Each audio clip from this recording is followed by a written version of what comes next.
Good morning, Forrest. I'm Grayson. And I'm Emily. And today's date is Friday, October 2nd. And on today's show, we'll be taking a look between the difference of traditional and online school, FHS Spirit shirts, and scholarship opportunities.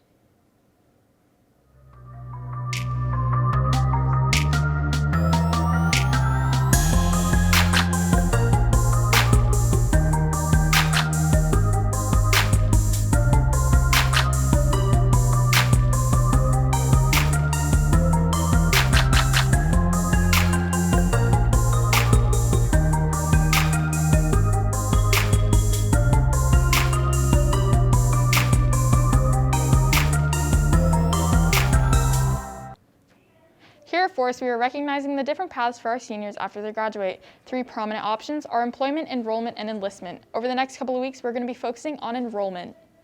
There will be a tabletop meeting October 7th until 5 p.m. Sign up outside the library. There is also Powder Puff sign-ups inside Mrs. Miller's activities office in B161. Seniors, FAFSA opened yesterday. If you want to see if you qualify, applications are free.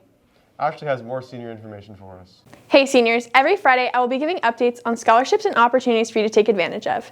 Yesterday, October 1st, FAFSA applications opened. This is a free application to see if you qualify for any federal aid, including the Pell Grant.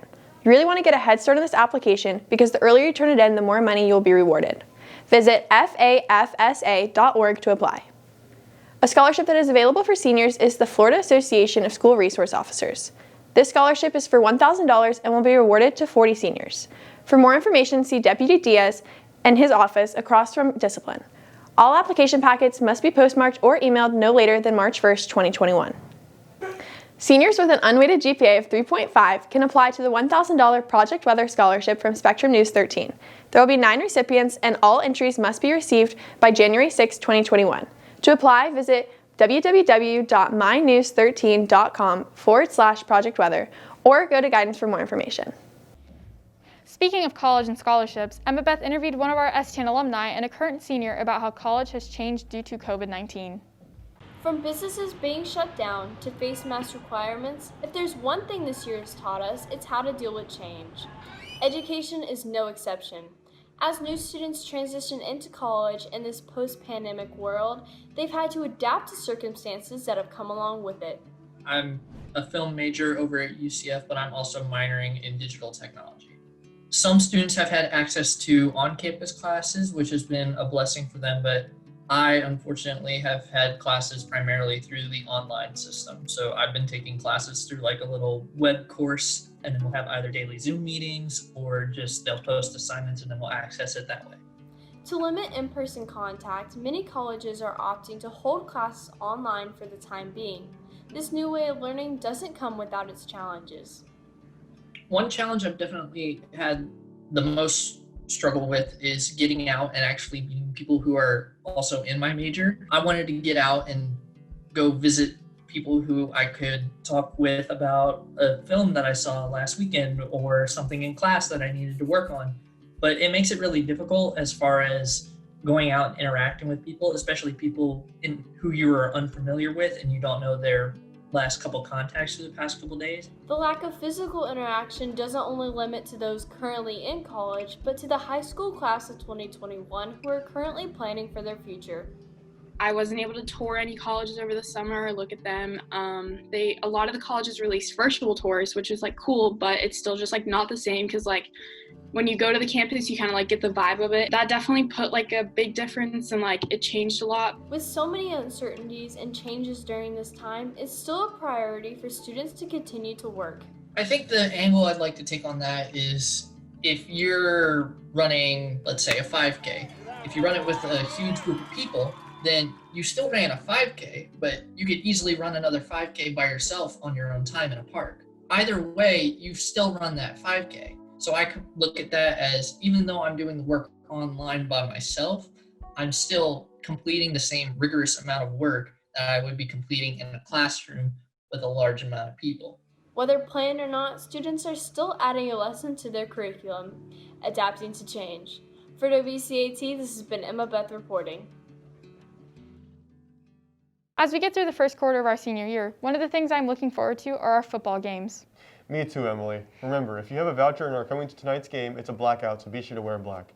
If you need Forest gear for the game tonight, visit the activities office or the library for order forms. This year, showing school spirit looks a little different, so the best way to show your Wildcat pride is by sporting forest gear.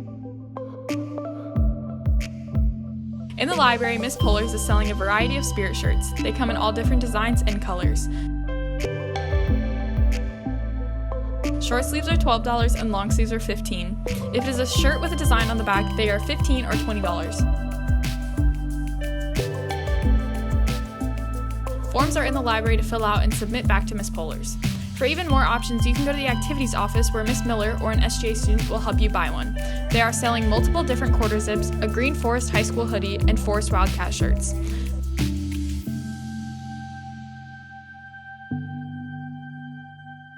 They also have extra forest gear from last year. The order forms are in the activities office. Make sure to get your spirit gear today before they all sell out.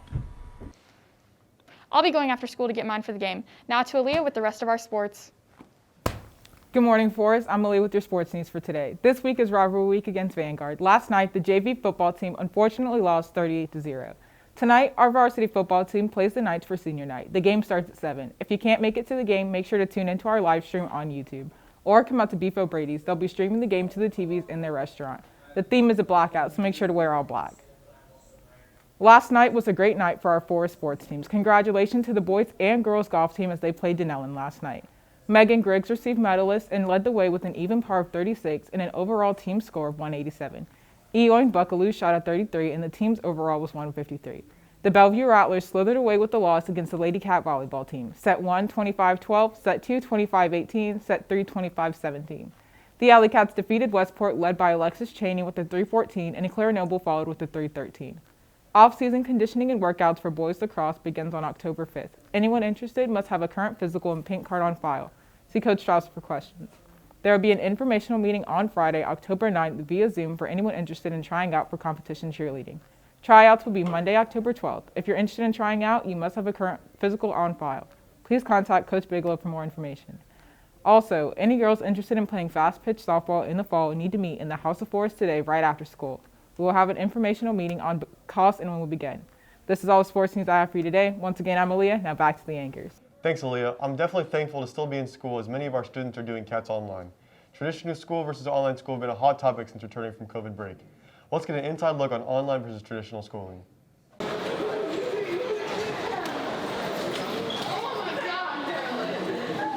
From hallways to team calls, everyone has been adapting to change this year. Possibly the biggest change us students have had to face is how we handle our schooling. The decision between brick and mortar and MCPS online was not an easy one for our students. I decided to do in school instead of online because as a learner, I like to learn visually, and honestly, I get distracted very easily, so the fact that I'm going to be home and doing online wasn't going to work out for me. And again, also as being my senior year, I would love to experience the in school.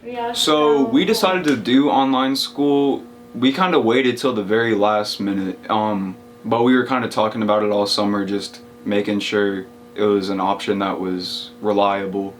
And then we kind of decided like a couple weeks before school that we for sure wanted to do it online. Through the constant changes this year, we've all had to learn to adapt. With these challenges have come ups and downs. So some upsides to online school are because I'm at home, I get to spend more time with my family, and I get to pick up on hobbies that I forgot about, that I liked. I have a lot more free time now. And I don't really have to wear masks or worry about anything like that when I'm in my house, so that's pretty good, I think. Some downsides of being in school is mainly the fact that we have to wear a mask or any type of face covering.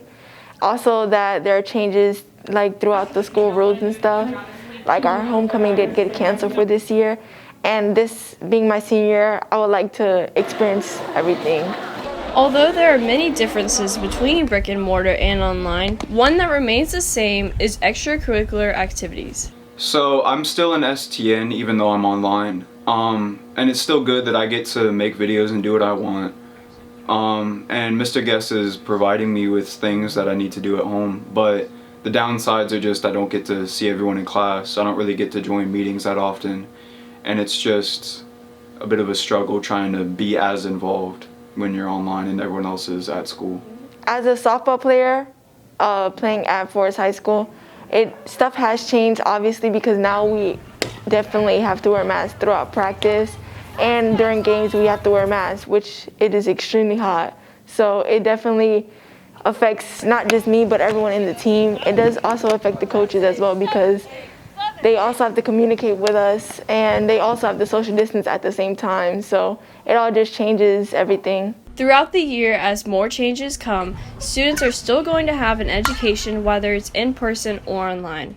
For WCAT, this has been Emma Beth reporting.